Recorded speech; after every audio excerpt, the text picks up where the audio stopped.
Bienvenue dans cette nouvelle vidéo. Nous allons voir comment extraire des données avec la fonction décalée et l'outil de conversion. Alors, on va utiliser cette base de données dans cette vidéo où on a en quelque sorte des films qui ont été répertoriés avec le nombre de films ou encore le nombre de copies disponibles dans un magasin. Ce qu'on aimerait faire ici, on a tout simplement les noms des films. Six Biscuits, 40 copies, avec 40 copies. Lara Cross, Tomb Raider avec 12 copies. Annie Hall avec 5 copies. Manhattan avec 4 copies. En fait, ici, on a répertorié le nom des films avec le nombre de copies disponibles dans une bibliothèque ou encore dans une boutique. Maintenant, ce qu'on aimerait faire, malheureusement, l'employé qui a effectué ce travail a mélangé le nom des films ou encore le nom des films disponibles avec le nombre de copies disponibles dans le magasin.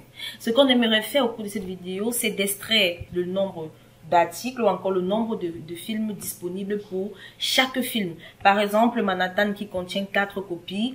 Dans le box, on aimerait donc extraire ce nombre 4 de Manhattan pour en fait afficher le nom des films dans une colonne et le nombre de copies disponibles dans une autre colonne.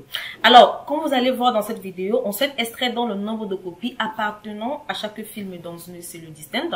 Si le nombre de copies était répertorié à gauche du titre du film, ce problème serait facile. On pourra tout simplement utiliser la fonction recherche pour localiser le premier espace, puis utiliser la fonction de gauche pour renvoyer toutes les données de gauche du premier espace. On l'a vu dans les précédentes vidéos que vous pouvez également consulter.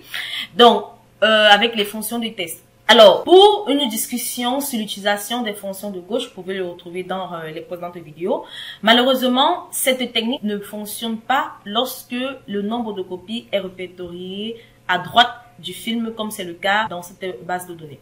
Alors, par exemple, pour un titre de film d'un mot, le nombre de copies se trouve à droite du premier espace. Mais pour un titre de film à 4 mots, le nombre de copies se trouve à droite du 4e espace, ce qui cause vraiment un sérieux problème. Alors, une façon très simple de résoudre ce problème consiste donc à cliquer sur l'onglet données du ruban dans le groupe outils de données, à convertir les différentes ou encore à fractionner les colonnes, c'est-à-dire pour afficher le titre des films dans une colonne et le nombre de copies dans une autre. On va le faire également au cours de cette vidéo. Ou encore, on peut également utiliser la fonction NDVAL pour compter déjà le nombre total de mots dans un titre, y compris le nombre d'éléments en tant que mots pour chaque film. Ensuite, on va utiliser la fonction décalée enfin pour localiser le nombre d'éléments. Alors, pour commencer, on va d'abord insérer suffisamment de colonnes à droite des données pour permettre à chaque mot dans le titre du film et le nombre d'éléments à extraire dans une colonne distincte. Alors, je vais vous montrer deux exemples au cours de cette vidéo. On va premièrement extraire, on va utiliser l'onglet données du ruban. Dans le groupe outils de données, on va utiliser l'outil converti pour extraire ou encore pour extraire les noms du titre des films et des données. Alors, un exemple vraiment simple, si on pouvait mettre des points-virgules entre chaque titre de film et chaque copie disponible, cela serait vraiment très bénéfique pour nous. Mais dans ce cas, ce n'est pas le cas. J'utilise la première expression. Donc, après avoir mis par exemple un point-virgule après chaque titre du film par rapport au nombre de copies, je sélectionne dans la plage de données de mes films et de mon nombre de copies. Je l'ai fait que pour 3 films. Hein. Je n'ai pas fait pour tout. C'est juste une parenthèse. Hein. Donc, ensuite, je vais au niveau de l'onglet données du ruban. Dans le groupe outils de données, je clique sur convertir. J'ai la boîte de dialogue assistance de conversion étape 1 sur 3. Ici, je vais délimiter. Je clique tout simplement, choisissez le type qui décrit le mieux vos données. Je clique sur délimiter. Et j'ai tout simplement l'aperçu. Ensuite, je clique sur suivant pour passer à l'étape 2 sur 3. Et je peux donc maintenant sélectionner le séparateur. Alors ici, le séparateur serait tout simplement les points-virgules.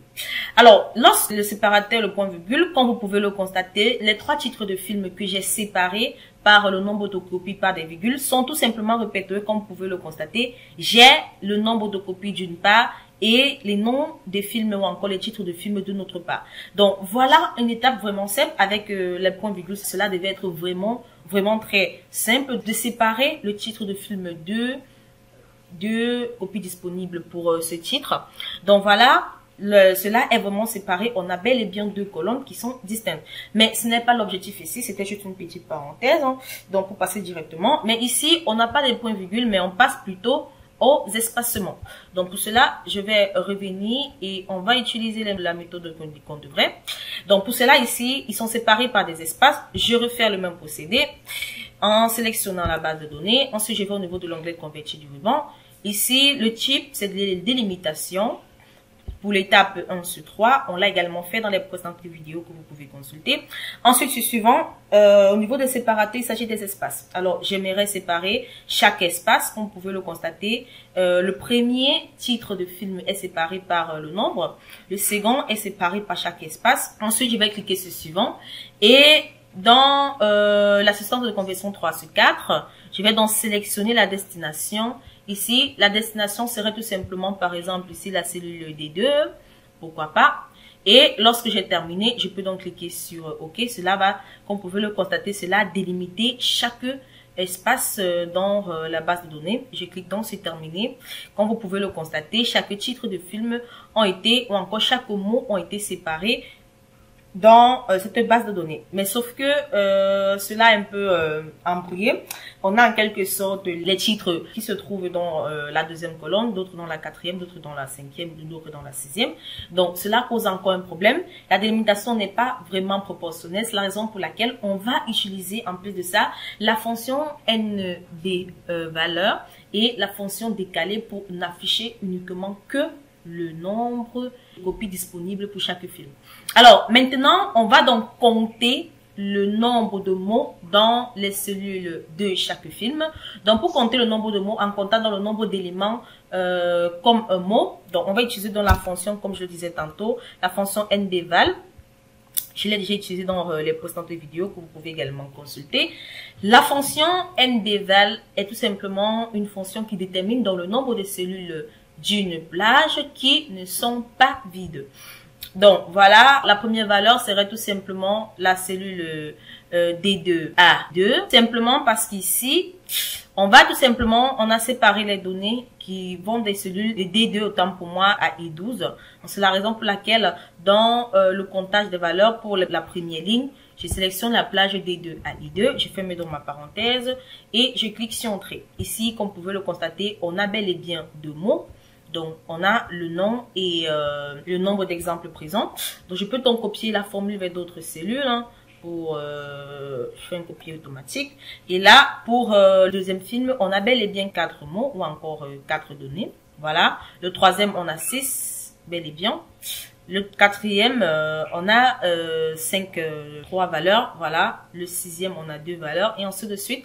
Je viens donc de compter le nombre de valeurs ou encore le nombre de mots dans ces différentes plages-là.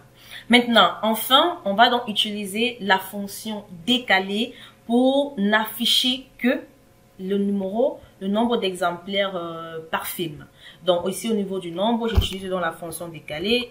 Donc, je l'ai déjà utilisé dans les précédentes vidéos, ce n'est plus à décrire. Mais néanmoins, excès d'écrire la fonction décalée comme une fonction qui donne une référence à une plage dont le nombre de colonnes et de lignes est spécifié dans une cellule ou une plage de cellules.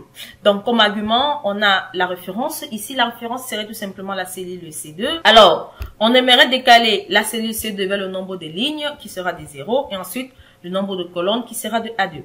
Donc, ça veut dire que je souhaite déplacer de 0 lignes à 2 colonnes vers la droite, puisque A2 est un signe positif, à 2 colonnes vers la droite. Donc, on va se retrouver à E2 et cela va afficher bel et bien la valeur contenue dans E2 qui est de 40. Donc voilà, comme je l'ai déjà fait dans les précédentes vidéos, la fonction décalée, je l'explique. La référence ici est de A2, donc je me place à A2. Alors, je me déplace vers le nombre de lignes qui est de 0, c'est-à-dire que je reste sur la même ligne. Ensuite, je me déplace au nombre de colonnes qui est de A2, voilà, qui est tout simplement la valeur contenue dans A2 est de 2. Ça veut dire que je me déplace de 2 colonnes vers la droite. Comme je l'ai expliqué dans les précédentes vidéos, si on avait plutôt un signe moins ici, on devait plutôt se déplacer des colonnes vers la gauche. Donc voilà, on a une valeur positive. C'est la raison pour laquelle on fait donc un déplacement de 2 colonnes vers la droite. Et si je me place à C2 et que je me déplace de 2 colonnes vers la droite en restant sur la même ligne, cela signifie que je me trouve donc à la cellule E2. Donc, et la valeur contenue dans la cellule E2 est bel et bien 40. C'est la raison pour laquelle j'entre le résultat dans 40 qui affiche le nombre d'exemplaires présents pour le premier film qui est 6 biscuits. Donc voilà, je peux donc copier donc la formule vers d'autres cellules hein, pour afficher le nombre d'exemplaires présents. Et là, comme vous pouvez le constater, on a bel et bien 12. Donc ici, la cellule de départ, la référence est de C3. Je me place à C3. Le nombre de lignes est à 0, c'est-à-dire que je reste sur la même ligne.